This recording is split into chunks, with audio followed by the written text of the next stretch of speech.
এবার ইসরায়েলকে সহায়তা করলে হামলার হুমকি হিজবুল্লাহ, যা বলছে সাইপ্রাস। আরো বিস্তারিত জানিয়ে দিব। এদিকে হুতিদের দুটি স্থাপনা গুঁড়িয়ে দিল মার্কিন বাহিনী। এবার জান্তা বাহিনী ও বিদ্রোহীদের মধ্যে সংঘর্ষে উত্তপ্ত মিয়ানমার। এদিকে ন্যাটোর নীতি দিয়ে পশ্চিমাদের ঘায়েলের পরিকল্পনা কিম ও পুতিনের। আরো জানিয়ে দিব, গাজা যুদ্ধে ৭০,০০০ ইসরায়েলি সেনা পঙ্গু, দাবি রিপোর্টে। এদিকে রাশিয়ার উপর নতুন নিষেধাজ্ঞায় সম্মত ইউরোপীয় ইউনিয়ন।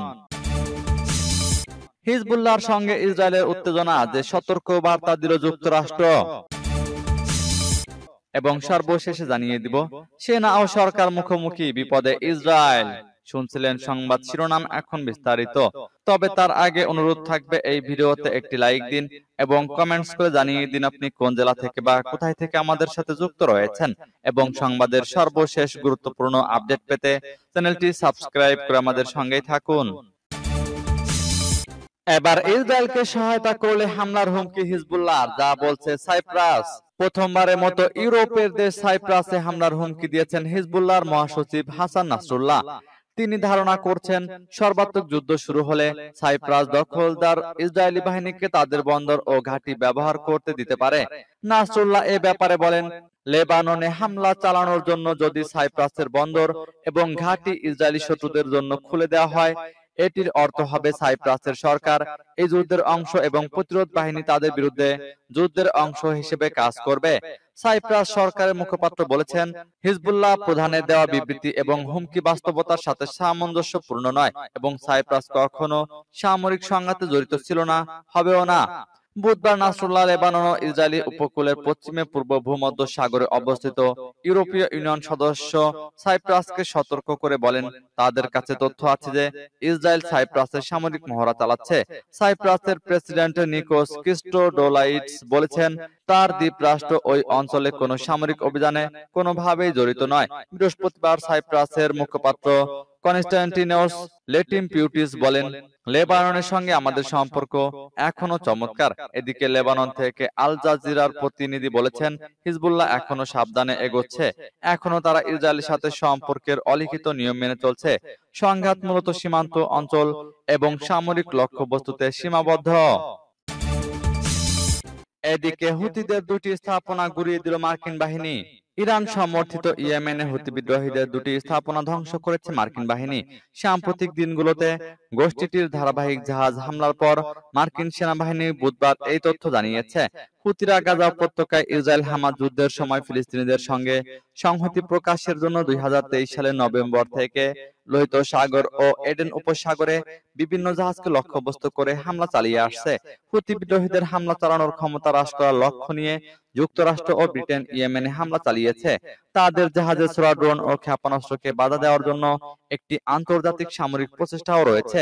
মার্কিন সামরিক কমান্ডো এক্স এক বিবৃতিতে বলেছে, ইয়েমেনের হুতি নিয়ন্ত্রিত এলাকায় ইউএস সেন্টকম বাহিনী সফলভাবে একটি গ্রাউন্ড কন্ট্রোল স্টেশন এবং একটি কমান্ডো ও কন্ট্রোল নোড ধ্বংস করেছে। এতে আরো বলা হয়, গত ২৪ ঘন্টায় সেন্টকম বাহিনী লোহিত সাগরে দুটি ইরান সমর্থিত হুতিদের মনুষ্যবিহীন সারফেস ভেসেল ধ্বংস করেছে। মঙ্গলবার রাতে United kingdom maritime trade operations জানিয়েছে, গত সপ্তাহে হুতি হামলার পর পরিত্যক্ত হয়ে পড়ে থাকা বণিক জাহাজ এমভি টিউটার ডুবে গেছে। এবার জান্তা বাহিনী ও বিদ্রোহীদের মধ্যে সংঘর্ষে উত্তপ্ত মিয়ানমার। মিয়ানমারের বিভিন্ন রাজ্যে জান্তা বাহিনী ও বিদ্রোহী গোষ্ঠীগুলোর মধ্যে সংঘর্ষ অব্যাহত রয়েছে। গেল মঙ্গলবার থেকে বৃহস্পতিবার পর্যন্ত চীন রাজ্যে জান্তা সেনাদের সঙ্গে সংঘর্ষে বিদ্রোহীদের ২ সদস্য নিহত হয়েছেন। আহত হয়েছেন দুপক্ষের বেশ কয়েকজন। গেল কয়েক মাস ধরে মিয়ানমারের বিভিন্ন রাজ্যে জান্তা ও বিদ্রোহী গোষ্ঠীগুলোর জোট থ্রি ব্রাদারহুড অ্যালায়েন্সের মধ্যে ব্যাপক সংঘর্ষ চলছে। বিদ্রোহীদের হামলার মুখে একের পর এক ঘাঁটি ছেড়ে পালাচ্ছে সেনারা। এরই ধারাবাহিকতায় এবার চীন রাজ্যে বিদ্রোহীদের সঙ্গে সংঘর্ষের ঘটনা ঘটছে। এতে হতাহত হয়েছেন কয়েকজন। গেল মঙ্গলবার থেকে রাজ্যটিতে দুপক্ষের মধ্যে হওয়া সংঘর্ষে এই হতাহতের ঘটনা বলে জানিয়েছে বিভিন্ন গণমাধ্যম। এদিকে মিয়ানমারের জান্তা সরকার যুদ্ধবিরতি চুক্তি বারবার ভঙ্গ করছে বলে অভিযোগ তুলেছে থ্রি ব্রাদারহুড অ্যালায়েন্স। জোটের সদস্যদের দাবি, চীনের মধ্যস্থতায় যুদ্ধবিরতি চুক্তি সত্ত্বেও জান্তা বাহিনী চলতি মাসে দেশটির উত্তরাঞ্চলে বারবার হামলা চালিয়েছে, এতে অনেকে বেসামরিক মানুষ হতাহত হয়েছে। জোটটি জানায়, মিয়ানমারের মগক শহরে বুধবার বিমান হামলা চালায় জান্তা সেনারা। এ ঘটনায় কয়েকজন বেসামরিক নাগরিক হতাহত হয়েছেন। এদিকে ন্যাটোর নীতি দিয়ে পশ্চিমাদের ঘায়েলের পরিকল্পনা কিম ও পুতিনের। উত্তর কোরিয়ায় রুশ প্রেসিডেন্ট ভ্লাদিমির পুতিনের বিরল সফরে দেশটির সঙ্গে সই হওয়া চুক্তি নিয়ে চুলচেরা বিশ্লেষণ চলছে। ন্যাটোর নীতির মতো একটি সংযুক্তি রয়েছে সেই চুক্তিতে, যেখানে এক দেশ আক্রান্ত হলে অন্য দেশকেও আক্রান্ত হিসেবে বিবেচনা করা হবে। এছাড়া ন্যাটোর মতো যৌথ বাহিনী গঠন ও নতুন কোনো দেশ জোটে অন্তর্ভুক্ত হবে কিনা তা নিয়েও জোর আলোচনা চলছে।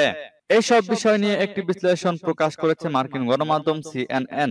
ইউক্রেন যুদ্ধের জেরে সাম্প্রতিক সময়ে বিশ্বের উল্লেখযোগ্য অনুষ্ঠানগুলোতে আমন্ত্রণ জানানো হয়নি পুতিনকে। এ পরিস্থিতিতে কিম জং উনের উষ্ণ অভ্যর্থনা বলছে, পশ্চিমারা যতই বঞ্চিত করার চেষ্টা করুক না কেন, অনেকের কাছে পুতিনের গ্রহণযোগ্যতা এখনো কোনো অংশে কমেনি।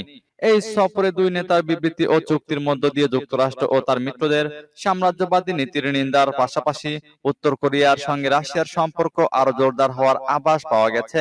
উত্তর কোরিয়ার সঙ্গে একটি প্রতিরক্ষা চুক্তি সই করেছেন পুতিন। এই চুক্তিতে পশ্চিমা সামরিক জোট ন্যাটোর 5 নম্বর ধারার অনুরূপ একটি সংযুক্তি আছে। এতে বলা হয়েছে, পশ্চিম কিংবা প্রতিবেশীদের যে কোনো আগ্রাসনে এই দুই দেশ পরস্পরকে সহায়তা করবে। এবার গাজা যুদ্ধে 70,000 ইসরায়েলি সেনা পঙ্গু, দাবি রিপোর্টে। কোন ধরনের অর্জন ছাড়াই পার হলো গাজা উপত্যকায় ইসরায়েলি আগ্রাসনে 9 মাস। উল্টো তেল আবিবের জন্য সামরিক সরঞ্জাম সরবরাহ এবং সেনাদের রক্ষণাবেক্ষণের সংকটের মাত্রা দিন দিন বেড়ে চলেছে। সম্প্রতি ইসরায়েলের চ্যানেল 7 জানিয়েছে, গত 7 অক্টোবর গাজা যুদ্ধ শুরুর পর থেকে এ পর্যন্ত 8,663 জন আহত সহ ইসরায়েলি সেনাবাহিনীতে পঙ্গু সদস্যের সংখ্যা 70,000 ছাড়িয়েছে। চ্যানেলটি আরো জানায়, এদের মধ্যে শতকরা 35% সেনা 7 অক্টোবরের পর মানসিকভাবে অসুস্থ হয়ে পড়েছে এবং শতকরা 21% শারীরিকভাবে মারাত্মক আহত হয়ে চিকিৎসাধীন। ইসরায়েল সরকারের যুদ্ধ মন্ত্রণালয় জানিয়েছে, চলতি বছরের শেষ নাগাদ আরো প্রায় 20,000 নতুন আহত সেনা সদস্যকে চিকিৎসা দেওয়ার জন্য প্রস্তুতি নিচ্ছে তারা। ইসরায়েলি টেলিভিশন চ্যানেল 7 এর প্রতিবেদনে বলা হয়েছে, প্রতি মাসে 1,000-এরও বেশি নতুন আহত পুরুষ ও নারী সেনা সদস্যকে চিকিৎসার জন্য হাসপাতালে ভর্তি করা হচ্ছে। আহতদের মধ্যে শতকরা 95% পুরুষ, তাদের মধ্যে শতকরা 70% রিজার্ভ সেনা। এদিকে রাশিয়ার উপর নতুন নিষেধাজ্ঞায় সম্মত ইউরোপীয় ইউনিয়ন। ইউক্রেনে অভিযান চালানোয় রাশিয়ার বিরুদ্ধে 14তম নিষেধাজ্ঞা প্যাকেজে সম্মত হয়েছে ইউরোপীয় ইউনিয়নের দেশগুলো। বৃহস্পতিবার কূটনীতিকেরা বলেছেন, এর মধ্যে ইউরোপীয় ইউনিয়ন জলসীমায় রুশ তরলীকৃত প্রাকৃতিক গ্যাস আবারও রপ্তানির উপর নিষেধাজ্ঞাও অন্তর্ভুক্ত। এদিকে রাশিয়ার 2টি জ্বালানি ডিপোতে ড্রোন হামলা চালিয়েছে ইউক্রেন। এই ড্রোন হামলার পর তেলের ডিপোতে আগুন জ্বলতে দেখা যায়। নতুন করে রাশিয়ার 47টি সংস্থা ও 69 জন ব্যক্তিকে ইউরোপীয় ইউনিয়নের নিষেধাজ্ঞার তালিকায় যুক্ত করা হলো। এর ফলে রাশিয়ার অন্তত 2,200 প্রতিষ্ঠান ও ব্যক্তির উপর নিষেধাজ্ঞা জারি করল ইউরোপীয় ইউনিয়ন, খবর রয়টার্স ও এপির। আগামী সোমবার ইউরোপীয় ইউনিয়নের পররাষ্ট্রমন্ত্রীরা মিলিত হলে প্যাকেজটি আনুষ্ঠানিকভাবে অনুমোদিত হবে বলে আশা করা হচ্ছে। কূটনীতিকেরা বলেছেন, ইউরোপীয় ইউনিয়ন দেশগুলো অনুমোদিত সংস্থার তালিকায় ট্যাঙ্কার যুক্ত করেছে। সেই সঙ্গে যে 2টি রাশিয়ান মালিকানাধীন জাহাজ উত্তর কোরিয়া থেকে সামরিক সরঞ্জাম নিয়ে যাচ্ছে, সেগুলো নিষেধাজ্ঞার আওতায় এনেছে। এবার হিজবুল্লাহর সঙ্গে ইসরায়েলের উত্তেজনা, যে সতর্কবার্তা দিল যুক্তরাষ্ট্র। টানা 8 মাস থেকে ইসরায়েল ও হামাসের মধ্যে সংঘাত চলছে। চলমান এই সংঘাতের মধ্যে নতুন করে হিজবুল্লাহর সঙ্গে আরো একটি যুদ্ধ পরিস্থিতি সৃষ্টির দিকে যাচ্ছে। এ বিষয়ে ইসরায়েলকে সতর্ক করেছে যুক্তরাষ্ট্র। বৃহস্পতিবার ইসরায়েলের কর্মকর্তাদের সঙ্গে এক বৈঠকে মার্কিন পররাষ্ট্রমন্ত্রী অ্যান্টনি ব্লিংকেন এই সতর্কবার্তা দিয়েছেন, খবর রয়টার্সের। প্রতিবেদনে বলা হয়েছে, বৈঠকে মার্কিন পররাষ্ট্রমন্ত্রী অ্যান্টনি ব্লিংকেন ইসরায়েলি কর্মকর্তাদের গাজায় ইসরায়েলের যুদ্ধের মধ্যে লেবাননে হিজবুল্লাহর সঙ্গে বিরোধ রোধে প্রয়োজনীয় ব্যবস্থা নিতে বলেছেন। তাদের সঙ্গে যুদ্ধে না জড়ানোর বিষয়ে সতর্ক করেছে যুক্তরাষ্ট্র। স্টেট ডিপার্টমেন্ট জানিয়েছে, ইসরায়েলের জাতীয় নিরাপত্তা উপদেষ্টা জাসি হানেগবি এবং ইসরায়েলের কৌশলগত বিষয়ক মন্ত্রী রন ডারমারের সঙ্গে বৈঠকের সময় ব্লিংকেন এসব কথা বলেছেন। এর আগে হোয়াইট হাউসের একজন বিশেষ দূত জানিয়েছেন, ইসরায়েল ও হিজবুল্লাহর সঙ্গে বড় ধরনের যুদ্ধ ঠেকাতে যুক্তরাষ্ট্র কাজ করছে। বুধবার হিজবুল্লাহ নেতা হাসান নাসরুল্লাহ লেবাননের বিরুদ্ধে একটি বড় ইসরায়েলি সামরিক আক্রমণের বিষয়ে সতর্ক করে বলেছেন, শত্রুদের জানা উচিত তারা যদি আমাদের বিরুদ্ধে সর্বাত্মক যুদ্ধ শুরু করে তাহলে রকেট হামলা থেকে তাদের কোনো অংশ বাদ যাবে না। এদিকে সেনা ও সরকার মুখোমুখি বিপদে ইসরায়েল। হামাস নির্মূলের যে হুঙ্কার নিয়ে গাজায় গিয়েছিল ইসরায়েলি বাহিনী তা এখন দুঃস্বপ্নের মতো ফিরে আসছে। হামাস এখনো বহাল তবিয়তে রয়েছে গাজায়। প্রধানমন্ত্রী বেনিয়ামিন নেতানিয়াহু সরকারের তাই বিপদ বাড়ছে। বিপরীতে ইসরায়েলি জনগণ দিনে দিনে আস্থা হারাচ্ছে। সম্প্রতি ইসরায়েলের সামরিক বাহিনী মুখপাত্র দেওয়া এক বক্তব্য ঘিরে বিভক্তির বিষয়টি আরো প্রকাশ্যে এসেছে। গাজায় 9 মাসে 37,000-এর বেশি ফিলিস্তিনিকে হত্যা করেও ক্ষান্ত হয়নি ইসরায়েল। হামাস নির্মূল না করা পর্যন্ত নেতানিয়াহু এই যুদ্ধ চালিয়ে যাওয়ার অঙ্গীকার করেছেন। তবে সামরিক বাহিনী মুখপাত্র রিয়ার অ্যাডমিরাল ড্যানিয়েল হাগারির দেওয়া বক্তব্যে বিপাকে নেতানিয়াহু। তার হামাস নির্মূলের লক্ষ্য অর্জন নিয়েও উঠছে প্রশ্ন। গত বুধবার দেশটির গণমাধ্যম চ্যানেল 13-কে হাগারি বলেছেন, হামাসকে নির্মূল করার কাজটি অসম্ভব এবং এক কথায় ভুল। সামরিক বাহিনী মুখপাত্র বলেন, হামাসকে ধ্বংস করা, হামাসকে নিশ্চিহ্ন করে দেওয়া এক কথায় জনগণের চোখে ধুলা দেওয়ার মতো বিষয়। এই সেনা কর্মকর্তার দাবি, হামাস একটি আদর্শ, সেই সাথে হামাস একটি দল। সংগঠনটি তাদের জনগণের হৃদয়ে জায়গা করে নিয়েছে। কেউ যদি মনে করে আমরা হামাসকে নির্মূল করতে পারবো, সেটা ভুল। বিশ্লেষকরা বলছেন, হাগারির এই বক্তব্যে ক্ষুব্ধ হয়েছে নেতানিয়াহু সরকার।